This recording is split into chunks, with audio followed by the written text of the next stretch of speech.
Eran 40 años de la toma de Malvinas y siempre recuerdo que entre abril, mayo y junio uno puede recolectar todo tipo de material en función de lo que fueron esos vertiginosos meses en el 82, ¿no? Hace 40 años atrás.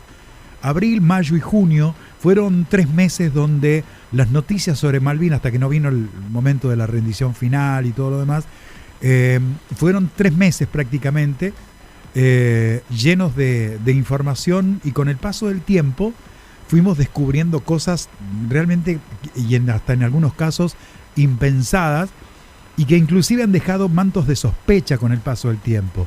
Vos sabés que en 1982, en la localidad de Caleta Olivia, esto al noreste de la provincia de Santa Cruz, hay una historia que se hizo casi como leyenda con el paso de los años para esa comunidad, y en la gran mayoría, yo al menos, te voy a ser sincero, Mara, la desconocía.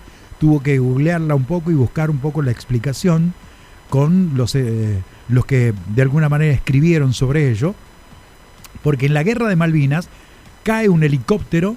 La caída se presume fue entre el 29 y el 30 de abril. No hay una precisión exacta con ello.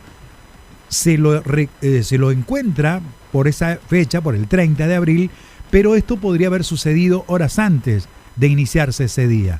Ahí ya arranca con el primer misterio la historia, dado que hay una historia oficial, pero paralelamente también hay una información que se dio a conocer tiempo después que echó un manto de duda sobre lo que realmente pasó con aquel helicóptero. En esos días, los conscriptos que aguardaban en la campaña 185 del Liceo General Roca, en la vecina localidad de Comodoro Rivadavia y en la provincia de Chubut, recibieron la orden de rastrear y detener las tropas enemigas que habían sido detectadas en Caleta Olivia.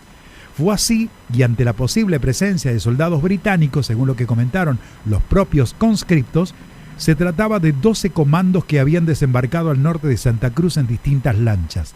Partieron desde la ciudad petrolera hacia Caleta Olivia en helicóptero unos 24 soldados y se apostaron en bahía señalada. Está ubicada en la estancia La Floradora. 90 minutos después arribaron al lugar 2 camiones con 60 soldados más. Tras recorrer el terreno, los soldados les llega el dato de que los comandos estaban 10 kilómetros más al sur.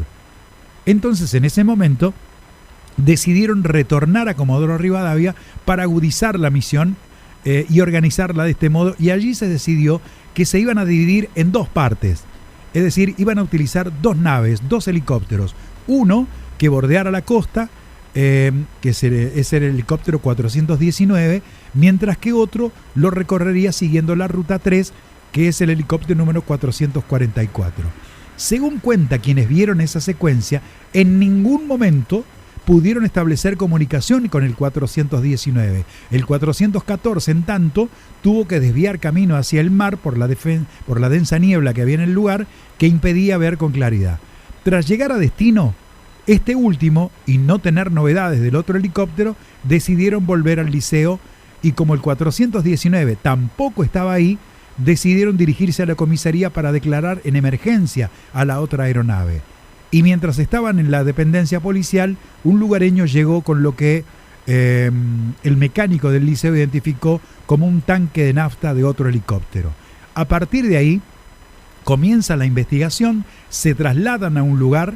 El saldo fue lamentable. Las personas que iban en ese helicóptero, el 419, murieron en su totalidad. Cuenta en la cruda cronología de esa época, tuvieron que juntar los cuerpos de nuestros compañeros y los restos de la nave hasta que llegó Prefectura a hacerse cargo de la situación, contó alguna vez Marcos Medina, uno de los soldados que estuvo en el liceo y que había estado en el otro helicóptero, el 414. Su compañero, Eduardo Zavala, afirmó lo mismo años antes. La versión oficial fue la de un accidente. Y esa hipótesis se mantuvo durante mucho tiempo, más allá de que los familiares de las víctimas nunca les cerró la teoría.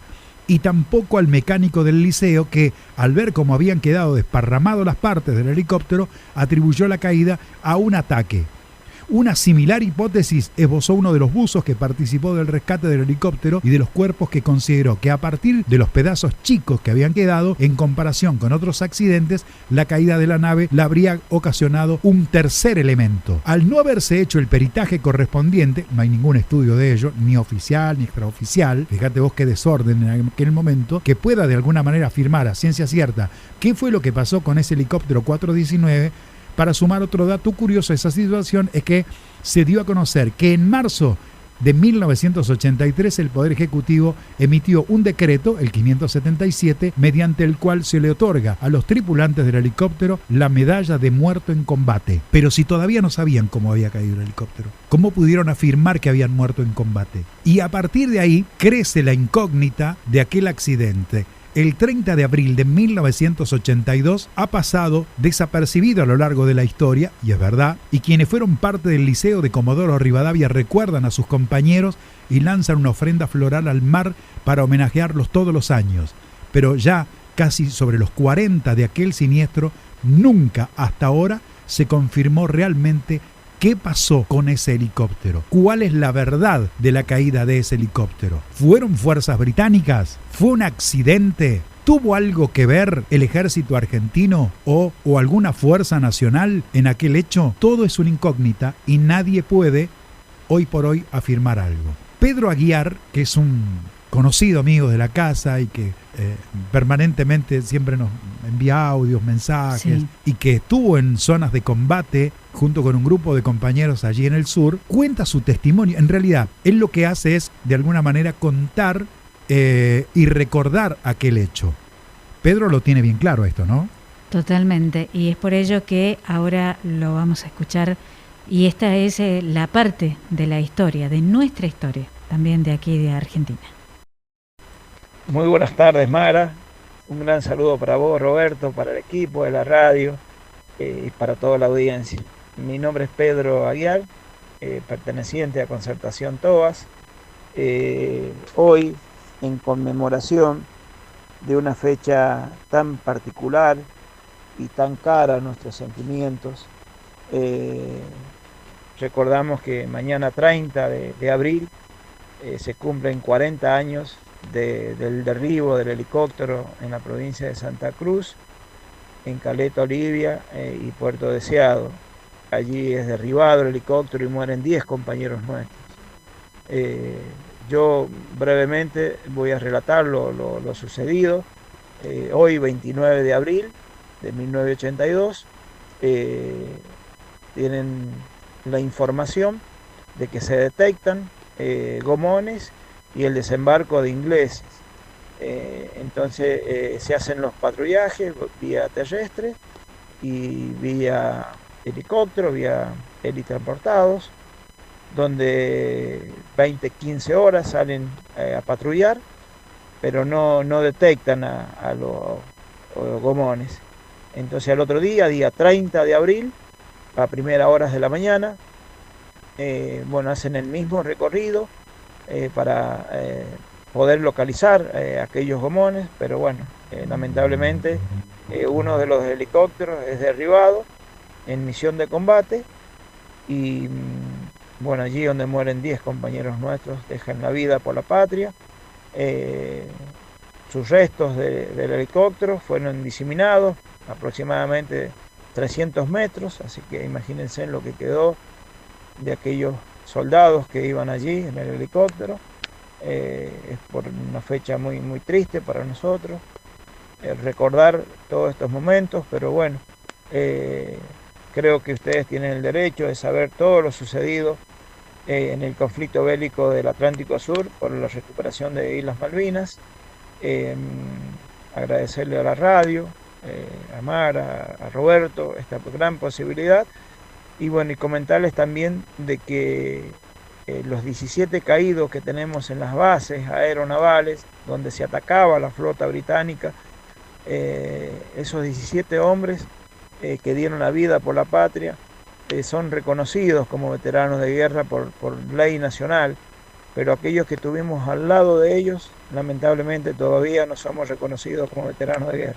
Es una lucha enorme la que llevamos, pero es digno mencionar a todos estos hechos que se vivieron en el litoral marítimo patagónico, que ustedes como sociedad tienen el derecho de saber todos estos sucesos. Así que muy agradecido a la radio que me da esta gran posibilidad de comunicar lo sucedido en el conflicto bélico del Atlántico Sur por la recuperación de las Islas Malvinas en el año 1982. Bueno, esa es la palabra de Pedro Aguiar, quien indudablemente, bueno, marca con exactitud lo que recién te contábamos en este sentido. Bueno, un recuerdo para este hecho que, fíjate vos, nadie puede afirmar nada. ¿Cuántas curiosidades más nos iremos a encontrar, no? Durante esa época. Digo, van pasando los años y se van descubriendo casi como expedientes secretos, cosas que no todos saben, porque de este hecho, de verdad, yo pensé que era yo nada más el que no lo sabía. Acá me han mandado un par de mensajes también de gente que tampoco sabía del caso, no tenían conocimiento, pero que obviamente comparten el dolor y todo lo demás, pero son las cosas que seguramente nos vamos a ir enterando, porque evidentemente que el gobierno militar de aquella época no solamente mataba civiles, no solamente destruía la historia, una parte de la historia de la patria, sino que parece ser que jugó en contra de su propia patria a la hora de la guerra. Una cosa increíble, pero bueno, de esto no se habla, porque ni siquiera, Mara, sí, hay un expediente, ni siquiera hay un peritaje, algo que de alguna manera pueda determinarlo. Si no fuera por agrupaciones como por ejemplo la que preside Pedro, hay muchísimas cosas que quedarían en la nebulosa y que nosotros como medios también no tendríamos el alcance de poder enterarnos, porque ellos lo cuentan en primera persona, ¿no? Los compañeros que todavía quedan, porque recordemos que hay muchos de ellos que ya han fallecido y que todavía no logran tener el pleno reconocimiento. No, sin duda. 40 años de la Guerra de Malvinas, todavía nos encontramos con sorpresas. Radio Sarmiento, AM 1120 y FM 104.7.